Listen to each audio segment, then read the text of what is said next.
Hi everybody, Meredith here again. Today I wanted to talk about how to finish your cross stitch. So this is when you've completely redone or you've completely done everything. You've prepped it, you've stitched it, all that stuff. What do you do next? What are you gonna do with it? And this talks specifically about framing it. Now there's other things you can do. You can make things you can make it into a pillow, you can make it into a wall hanging, all sorts of things. What we're going to talk today specifically about is framing, and this is the example we're going to use today. This is something that I finished a week and a half ago, maybe. And again, I bought the pattern on Etsy. So, and the frame is from Joann's. So we're going to go through that. So let's jump on in. The thing you want to do is to iron your fabric. The thing I'm doing here, I know it's not an ironing board. I use my countertop in my kitchen. It's a good height for me and it's useful. So I put a towel down below. I put my cross stitch face down and then I put another towel on top. Make sure your iron is set to the fabric that you need.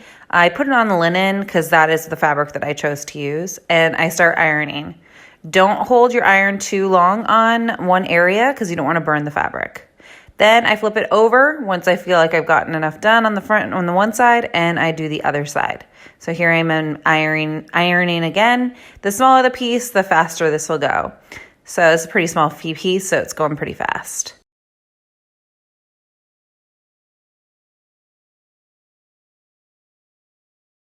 Okay, so the next thing I'm going to do is take my frame. I'm going to take the back off of it, and this frame came with a special mat board that I'm not going to be using but will be good for measuring later for a measurement. And my glass is kind of still in the frame. That's just how it's constructed. So I'm going to take my fabric, lay it down, and I'm actually changing out the mat board to one that I purchased separately. So I'm kind of measuring inside here to make sure that the mat board that I cut to be in the background is not going to be any smaller than that frame. It needs to be bigger so that the cross stitch doesn't fall throughout. And so I'm taking my mat board and I'm cutting it to the size that I need it to be. This is I kind of go little by little, taking off as I need. So here I am measuring it up against the original mat board that was in that frame using my pencil. This mat board you can get at scraps at Joann's. I got this piece for 10 cents. So a good way of saving money there when you don't need a big piece of mat board. Make sure you use a metal ruler and an X-Acto knife. The metal ruler is great because the blade will not go through it and you'll be making multiple cuts. So it takes a little bit of strength and a little patience, but you'll get through it just fine. Mat board's really dense. So that's the reason why it takes a little bit longer. And be very careful when you're making those cuts, not to get that thumb as you drag back. So be very careful.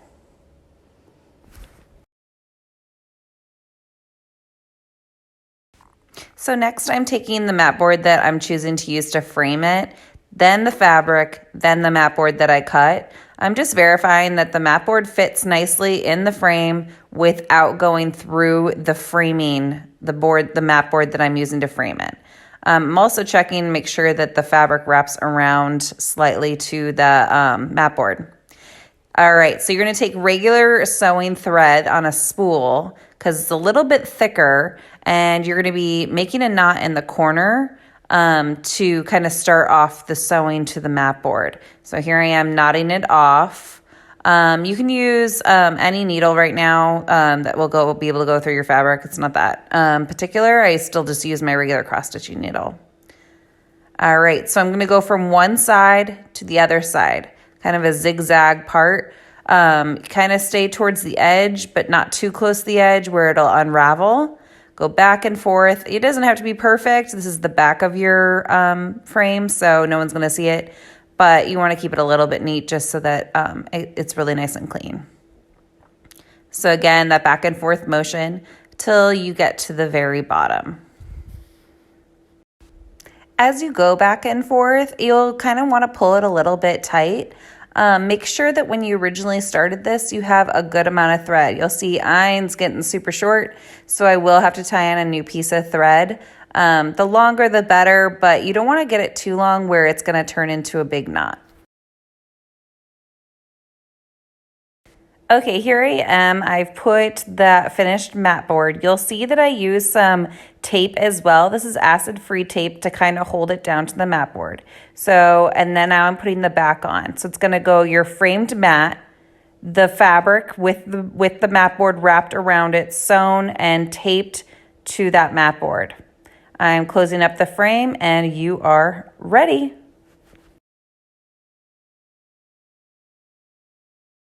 All right, you are all done. Time to hang it on the wall and enjoy. Okay, so I hope that was helpful, and let me see your framed pieces. Like, comment down below what you decide to do. If you have any questions on the process, let me know. I'm happy to help out, always available. All right, I hope you guys have a great day and happy stitching. Bye.